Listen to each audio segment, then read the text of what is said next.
सेवितं कपित्थजम्बो फलचारुभक्षणम् उमाश्रुतं शोकविनाशकारकं नमामि विघ्नेश्वरपादपङ्कजम्।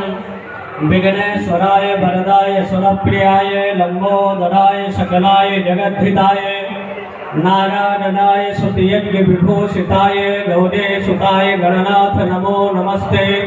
मध्ये सुतब्धिमणमण्डपरत्नवेद्यां सिंहासनोपरिगतां परिपेतवस्त्रां पीताम्बरमाल्यविभूषिताङ्ग्यं देवीं नमामि धतमुदगर्भैर्जिह्वां जिह्वाग्रमादाय करेण देवीं वामेन शत्रुं परिपीडयन्तीं गदाभिघातेन च दक्षिणेन पीताम्बराढ्यां द्विभुजां नमामि। उपस्थित मंचस्थ सभाध्यक्ष और जगत गुरु रामानुजाचार्य घनश्यामाचार्य जी महाराज, मंचस्थ जगत गुरु रामानुजाचार्य वृंद, महंत शालिग्रामाचार्य, अन्य महंत संत, उपस्थित आस्था श्रद्धा भक्ति स्वरूपा माताओं, राष्ट्र की एकता अखंडता शांति, राष्ट्र की परिस्थितियों का चिंतन मनन मंथन में तत्पर समस्त संत वृंद, आज 28वें ब्रह्म मिलन के अवसर पर आज ही के दिन ब्रह्मलीन स्वामी गोकर्णाचार्य जी महाराज अपने इस पंच भौतिक शरीर को पंच तत्वों में विलीन करते हुए अपनी पराचेतना उर्मियां रश्मियां उस परम सत्ता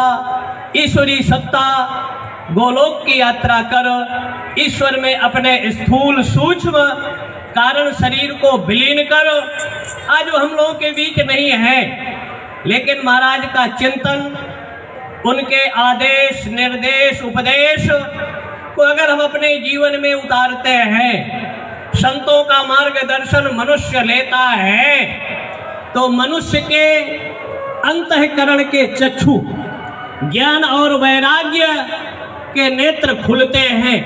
और जब अंतःकरण के ज्ञान वैराग्य का नेत्र खुलता है तो परमात्मा से साक्षात्कार, अविद्या का उन्मूलन, ईश्वर से साक्षात्कार का मार्ग प्रशस्त होता है। जब जब इस धरा पर विकट स्थिति निर्मित हुई तो संतों ने अपने ज्ञान उपासना साधना राष्ट्र के लिए सर्वस्व समर्पण किया है। संतों का योगदान जहां तक विषय, हर युगों में हर काल में संतों का योगदान इस राष्ट्र के लिए सर्वस्व, मतलब जहां जिनका पृथ्वी ही बिछौना हो, आकाश ही जिनका ओढ़ने का हो, दिशाएं ही जिनका अंबर हो, ऐसे जीवन सुविधाओं को ध्यान न देते हुए सुविधाओं से परे होकर हर परिस्थिति में जैसे दही के मंथन करने से घृत निकलता है, वैसे संत और भक्तों के मंथन से राष्ट्र की समस्याओं का समाधान निकलता रहा, आज भी निकल रहा है और कालांतर में भी निकलता रहेगा।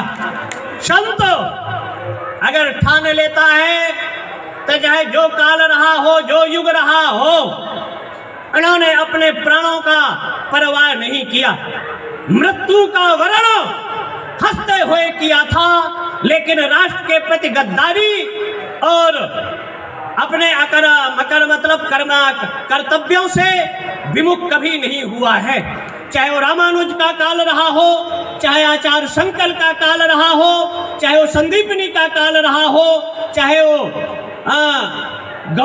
अगर विश्वामित्र और वशिष्ठ का काल रहा हो, चाहे वो दत्तात्रेय का काल रहा हो, हर कालों में अगर ले ले तो संत ऋषि वही बंत दृष्टारा, उन्होंने अपनी समाधि की स्थिति में वेदों की उन ऋचाओं को आत्मसात्कार किया था। इसलिए उन मंत्रों के ऋषि जो है यही संत थे। उन्होंने ऋषि वही मंत्र दृष्टारा नातुकार का जब वो समाधि की स्थिति में बैठते थे, हाँ, अष्टांग योग के माध्यम से गुदस्ती और टिकस्ती के मूल से जब कुल कुंडली को जागरण करते थे और खट चक्रों को भेदन करो ब्रह्मरस्त में अपनी चेतना को स्थापित करते थे, तो ब्रह्म का साक्षात्कार करो, अघटित घटनाओं को सचेत करो, नवग्रह मंडल को परिवर्तन और परिष्कृत करने की समर्थ भारत के ऋषियों में थी। जो कार्य देवता करने में असमर्थ थे वो कार्य भारत के संत प्रणाली ने कर दिखाया था। अगर परमात्मा चाहते, राम चाहते तो रावण की चित्त वृत्ति को बदल नहीं पाए, लेकिन उनको 302 करना पड़ा। कृष्ण कंस की चित्त वृत्ति व्यवहारों को परिवर्तन नहीं कर पाए। जो कार्य संतों ने कर दिखाया, सप्त ऋषियों की संगत में रत्नाकर जैसे क्राइम जराइम आतंक का पर्याय उसकी चित्त वृत्ति को परिवर्तन कर महान ऋषि के रूप में परिवर्तित किया था, जो आगे चलकर महर्षि वाल्मीकि कहलाया।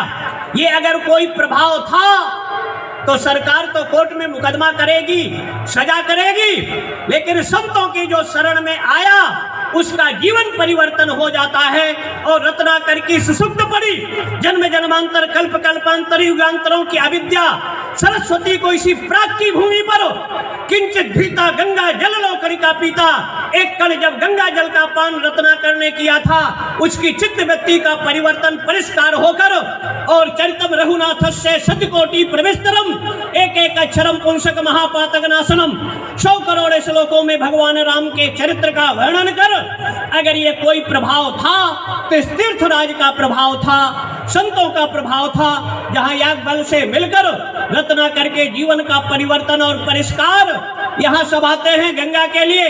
गंगा साक्षात ब्रह्मद्रोह है और उस ब्रह्मद्रोह का पान करने से चित्त वृत्ति का निरोध होता है, अंतःकरण पवित्र होता है, चित्त की चंचलता दूर होती है और मन की एकाग्रता होती है। ऐसो एकाग्रता का आधार जो महापुरुषों द्वारा बताया हुआ ध्यान है, बताए हुए निर्देश हैं, उसको अगर अपने जीवन में अपनाएं तो निश्चित है आप जो चाहें तिभिर मास है, तिभिर वच्छ है, तिभिर वर्ष है, तिभिर दिन है, 3 दिन 3 पक्ष 3 महीना 3 वर्ष के अंदर आत्म साक्षात्कार कर सकते हो। कस्त्वम को हम कुत आयाता, को में जननी को में त्राता, हम कौन हैं, कहां से आए हैं और यहां से कहां जाना है, इसका सटीक निर्देशन उपदेश संत अपने ज्ञान के द्वारा देते हैं। अभी ऋषिकेश के जगत गुरु जी ने कहा तो आवश्यकता है, जो हम पूर्व में लद्दाख को खोया था, सिंध को खोया है, अब उसकी बात होना चाहिए और उसको लेने का उपक्रम रचा जाना चाहिए। और ललाटे काश्मीरम, भारत का मस्तक ललाट काश्मीर था, जहां भगवती भास्वती सरस्वती का मंदिर था, जहां आचार्य शंकर ने शक्ति मत का खंडन करते हुए शक्ति मत का निरूपण किया था। वो सरस्वती का क्षेत्र था, वहां अनपढ़ निरक्षर भी छंदों में बात करता था, जहां सरस्वती जो सारस्वत ब्राह्मण के रूप में थे, एक होटल का प्लेट धोने वाला भी अगर आपको मिल जाए तो देववाणी में विभिन्न छंदों में वो उच्चारण करता था। ये सरस्वती का प्रभाव था। यहाँ चंदन की प्रतिमा थी जो आज सिंध में है, जहाँ 0-7 टेम्परेचर में अगर पुजारी पूजा करता था तो उसके शरीर से पसीना निकलता था। जहाँ विभिन्न तरह के अवयवों से वो क्षेत्र था, अगर वहाँ 31 दिन रहकर सरस्वती के बीज मंत्रों का अगर जप करता था दंडायनी क्रम से या संघार से सृष्टि को आधार लेकर, जहाँ विश्व का राशिकृत सौंदर्य उपासना के रूप में उपास्य होता था, वो भारत से प्राय दूर है, हिंगलाज दूर है। और अगर देखा जाए तो कैलाश शिखरासीनम देव देवम जगत गुरुम शंकरम परिप्रच्छय पार्वती परमेश्वरम, भगवान शिव और आदि शक्ति जगत जननी पराम्बा भगवती त्रिपुर सुंदरी का जो भगवान शिव का संवाद होता है तो खड़ंगो धेयो भेदो गेयाश्चा 14 विद्याओं का उद्गम होता है। वो कैलाश और मानसरोवर भारत से विमुख है, लेने के लिए पासपोर्ट लेना पड़ता है, इसलिए युद्ध तो होगा नहीं, और अगर युद्ध होगा तो भारत की सरजमी पर नहीं होगा, युद्ध का मैदान चाइना होगा और कैलाश मानसरोवर भारत में रह गया। वैसे बुद्ध का दर्शन शांति का दर्शन था, सद्भाव का दर्शन था, लेकिन आज चाइना बुद्ध के अहिंसा के सिद्धांतों की तिलांजलि देकर हिंसा पर विश्वास करता है। तो हमारा वेद भी कहता है, वेद की हिंसा हिंसा न भवति, हम अहिंसा के पुजारी हैं। विश्व में शांति का संदेश वैदिक सनातन हिंदू संस्कृति देती रही। गौः शांति, अंतरिक्ष शांति, वनस्पतयः शांति, विश्वे देवा शांति, ब्रह्म शांति, सर्वगं शांति का संदेश हम देते हैं। लेकिन अगर कोई शांति को हमारी नपुंसकता समझता है, चूड़ियां पहनना समझता है, तो ये बात नहीं है।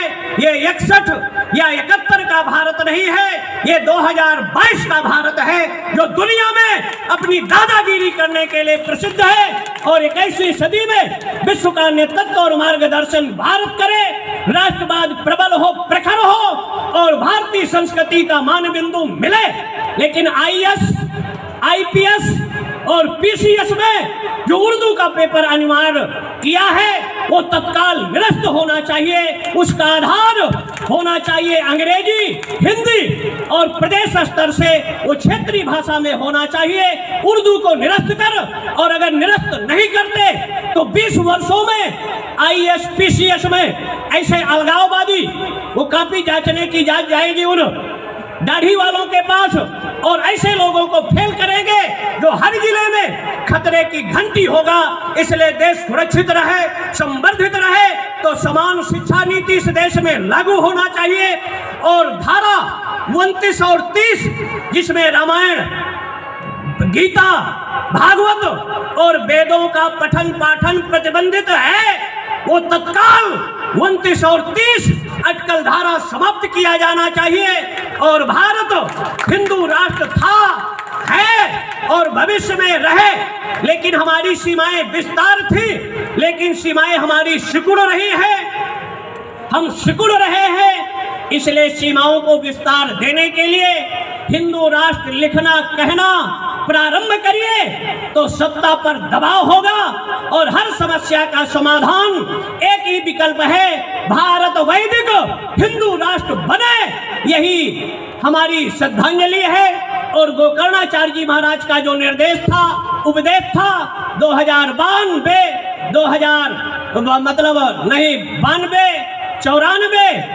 तक कि गाय की रक्षा हो, गंगा की रक्षा हो, गंगा का अविरल प्रवाह प्रवाहित होते रहे।